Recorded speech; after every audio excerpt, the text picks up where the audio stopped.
ಮೋದಿ ಅವರು ಪ್ರಧಾನಮಂತ್ರಿ ಆದ್ರೆ ಆ ಹಣ ಭಾರತ ದೇಶಕ್ಕೆ ತಂದ ಒಬ್ಬರ ಮಣಿ ಮುಂದೆ ಡಾಂಬ್ರಿ ರಸ್ತಾದ ಬದಲಿಗೆ ನಾವು ಬಂಗಾರ ತಗಡು ಬಡದ್ರು ಸಹಿತ ರೊಕ್ಕ ಉಳಿತದ ಅಂತ ಹೇಳ್ತಿದ್ರು.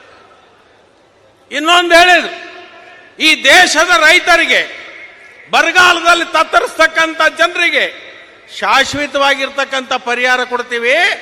ಗಂಗಾ ನದಿ ತಂದು ಕಾವೇರಿ, ಕಾವೇರಿಯಿಂದ ಕೃಷ್ಣ, ಕೃಷ್ಣದಿಂದ ಭೀಮಾ ನದಿಗೆ ನದಿ ಜೋಡಣೆ ಮಾಡ್ತೇನೆ ಅಂತ ಹೇಳಿದ್ರು. ಅದರ ಜೊತೆಗೆ ಬೆಲೆ ಏರಿಕೆಯಿಂದ ತತ್ತರಿಸ್ತಕ್ಕಂಥ ಜನರನ್ನ ಇವತ್ತು ಅವರಿಗೆ ರಕ್ಷಣೆ ಮಾಡ್ತೀವಿ ಅಂತ ಹೇಳಿದ್ರು. ಅನೇಕ ಇಂತಹ ವಿಚಾರಗಳನ್ನು ಹೇಳಿದ್ರು. ಬುಲೆಟ್ ಟ್ರೈನ್ ಬಿಡ್ತೀವಿ ಅಂತ ಹೇಳಿದ್ರು.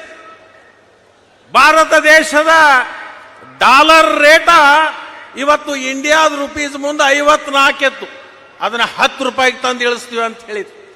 ಇವತ್ತೇನಾಗಿದೆ?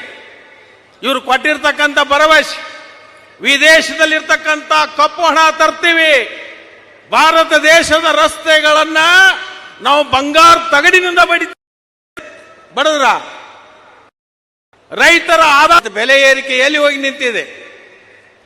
ಇವತ್ತು ಪೆಟ್ರೋಲ್ ರೇಟ್ ಅವತ್ತು 54 ರೂಪಾಯಿ ಇತ್ತು, ಇವತ್ತು 101 ರೂಪಾಯಿ ಆಗಿದೆ, 103 ರೂಪಾಯಿ ಆಗಿದೆ.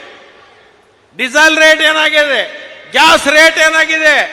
ಅವತ್ತಿನ ದಿವಸ UPA ಸರ್ಕಾರದ ವಿರುದ್ಧ ಬೆಲೆ ಏರಿಕೆ ಹೋರಾಟಗಳನ್ನು ಮಾಡಿ ಅಧಿಕಾರಕ್ಕೆ ಬಂದಿರತಕ್ಕಂಥ ಭಾರತೀಯ ಜನತಾ ಪಕ್ಷದವರು ಇವತ್ತು ಜನರ ಮುಂದೆ ಬಂದು ಮತಗಳನ್ನು ಕೇಳ್ತಕ್ಕಂಥ ಯೋಗ್ಯತೆಯನ್ನ ಕಳ್ಕೊಂಡಿದ್ದಾರೆ ಅಂತಕ್ಕಂಥದ್ದನ್ನ ಈ ಸಂದರ್ಭದಲ್ಲಿ ನಾನು ಹೇಳಿಕ್ ಬಯಸ್ತೀನಿ.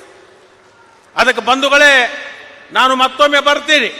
ಪ್ರತಿಯೊಂದು ಕ್ಷೇತ್ರದಲ್ಲಿ ನಮ್ಮ ಜನರಿಗೆ ಭೇಟಿಯಾಗಿ ಭಾರತೀಯ ಜನತಾ ಪಕ್ಷ ಮಾಡಿರ್ತಕ್ಕಂಥ ಲೋಪಗಳನ್ನ, ನಮ್ಮ ಸರ್ಕಾರ ಮಾಡಿರ್ತಕ್ಕಂಥ ಅಭಿವೃದ್ಧಿ ಕೆಲಸಗಳನ್ನ, ಬಡವರಿಗಾಗಿ ಮಾಡಿರ್ತಕ್ಕಂಥ ಕಾರ್ಯಕ್ರಮಗಳನ್ನ ಎಳೆ ಎಳೆಯಾಗಿ ಬಿಚ್ಚುವಂತ ಕೆಲಸವನ್ನ ನಾವೆಲ್ಲರೂ ಕೂಡ ಮಾಡ್ತೀವಿ. ಅದರಿಂದ ನಾನು ನಿಮ್ಮೆಲ್ಲರಿಗೆ ಕೈ ಜೋಡಿಸಿ ಪ್ರಾರ್ಥನೆಯನ್ನು ಮಾಡ್ಕೋತೀನಿ.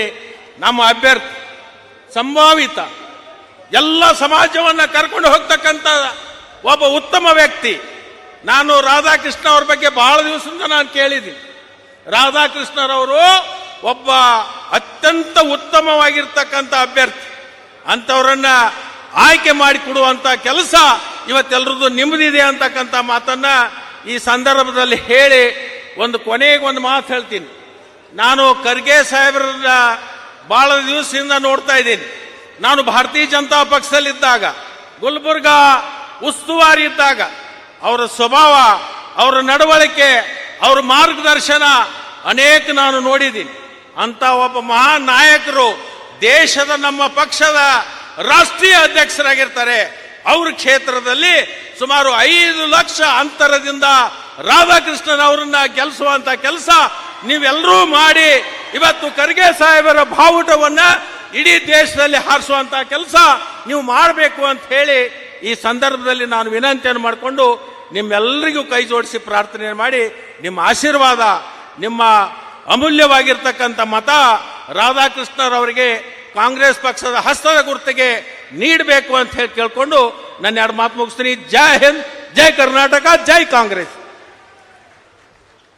ಧನ್ಯವಾದಗಳು.